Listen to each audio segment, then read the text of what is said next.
research into sunspot activity, solar flare activity, these projections of energy from the sun, and he found that they could be put into various cycles. Small cycles, medium cycles, great cycles over thousands of years. Later on in his life, he came across the Maya information left in Central America, the Yucatan, by the Maya people who picked it up from previous people. And again, you go back eventually to this extraterrestrial race, or races, emphasis on the races.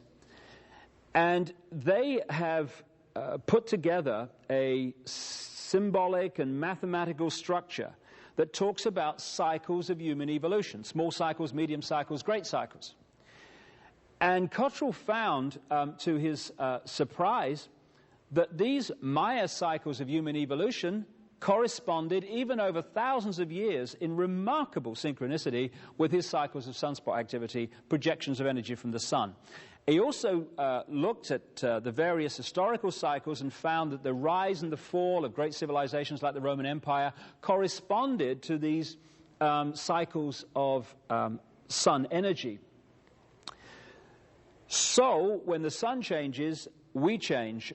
We are encouraged at some points to be open to more aggression or more this or more that. Now, if you know that, and you know that at certain times the mass consciousness is more likely to react in a certain way, then you know, as you're manipulating the world, when to have your wars, when to have your economic collapses. And this is why, as many researchers, not just myself, have established, that these events tend to happen in key years relating to sunspot and sun energy cycles.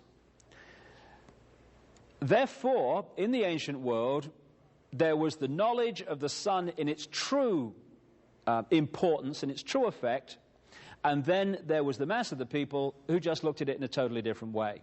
And this is why in the cultures of the ancient world you found, again, here a chair from Egypt, a throne from Egypt, a Akhenaten chair, the pharaoh, sun.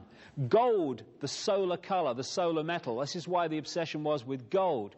Also, lions, you find tremendous symbolism of the lion. The lion with its long mane symbolized the sun, which is why it was always there. Here again in Sri Lanka, gold and the sun. Here in Rome, the two lions, the sun, and the disc, the sun. Again, understanding this. Now, here, much more recently, this is the sun chair of George Washington, first president of the United States.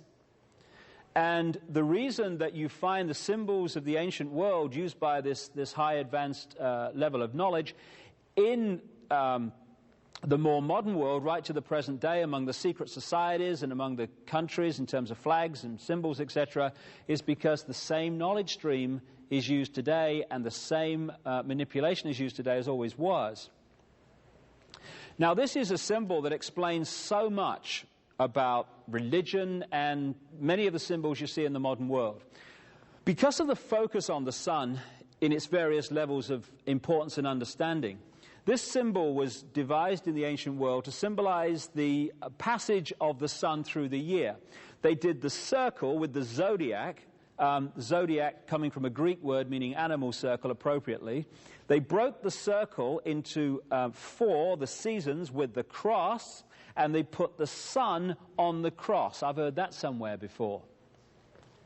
So what they did is to focus their symbolism on this journey of the sun.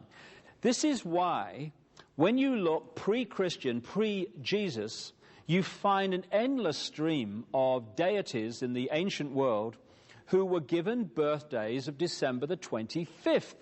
Why is that? Because around December 21st, 22nd, you have the lowest point in the sun cycle in the year, in the northern hemisphere anyway, which is the winter solstice. And at that point, the ancients said the sun had symbolically died. 3 days later, the sun had demonstrably started its journey back to its peak in the summer. And at that point, December the 25th, they said the sun was born or born again. And because Christianity was created in the form we know it by a sun-worshipping Roman emperor called Constantine the Great. That's why Jesus was given the birthday of December the 25th, symbolic of the sun, which is what Jesus is to a large extent. The evidence that he existed is like almost non-existent, if not non-existent in total. So by Easter, the sun was entering the sign of the ram or the lamb. And so they had ceremonies in which they sacrificed lambs in the pre-Christian world because they believed that by sacrificing the lamb to the gods, they would have good luck and their sins would be forgiven and all that stuff. Now, this is where the symbolism of Jesus and so many mirrors of Jesus in the pre-Christian world, that's why we constantly get this recurring story of the Lamb who died so our sins could be forgiven. Now, what the ancients also did is they symbolized the sun as a baby at the December the 25th time, as a kind of a youth at Easter, and as a strapping, strong, immensely strong man in the height of the summer, and losing his power in the fall, autumn, and then being an old man back towards the winter solstice. And they symbolized the sun as a person with long, golden hair, just like the mane of the lion. And so this is where the Old Testament story of Samson comes from. Samson. And what happened was they had him with long hair, big strapping man, the sun at the peak of the summer. And then what happened in the story, he started to lose his strength. And what happened to make him do that? He had his hair cut. The rays of the sun were getting less and less powerful as he entered the house of Delilah, Virgo the Virgin, which is the astrological sign as you're entering into the fall. And so often, and again in The Biggest Secret, this is documented constantly, this is why you get constant stories which we are asked in the masses to take literally, therefore a prison religion emerges, when in fact they're symbolic, and often symbolic of the sun. So, this is what this is, the Celtic cross. It's the circle and the cross, the symbol I've just had on the screen. This is NATO. NATO is a wholly owned subsidiary of this brotherhood, this group of bloodlines, the reptile-human bloodlines, the hybrids that run the planet. Again, this is the CIA symbol.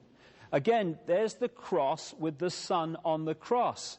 And this sun symbolism is something that you can read this brotherhood by.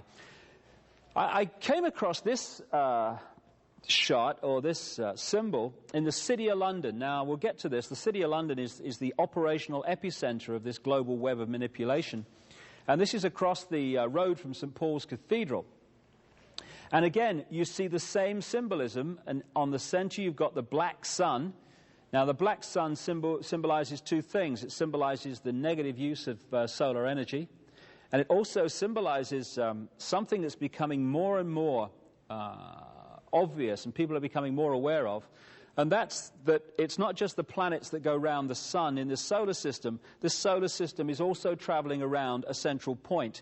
And that central point is known symbolically as the black sun, kind of a galactic center. And it takes 26,000 years for the solar system to go around that sun. And we are now in the process of completing one of those 26,000-year cycles, which is why the world is changing and is going to change dramatically in the next 15 years to 2012.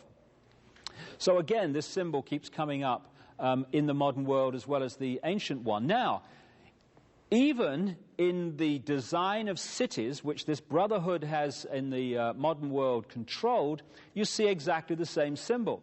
What you're looking at here is the Arc de Triomphe in Paris. Paris, like Washington and London, is a mass of esoteric symbolism and sacred geometry built by design into the street plan. And so what you have is the Arc de Triomphe with the circle around it. There's the center of the sun on the cross, if you like. And going off from there are 12 roads breaking up into the 12 segments, just like that symbol I showed you a few minutes ago. And this, again, is sun symbolism from the ancient world carried by this group. And even in the road, on the road plan around the Arc de Triomphe, you see the sun there making the point. But if you don't realize where all this is coming from, it just seems like kind of nice design. Again, up there, Order of the Knights Templar in the York Rite of Freemasonry. That symbol there with the cross and the crown is the way the symbol of the circle and the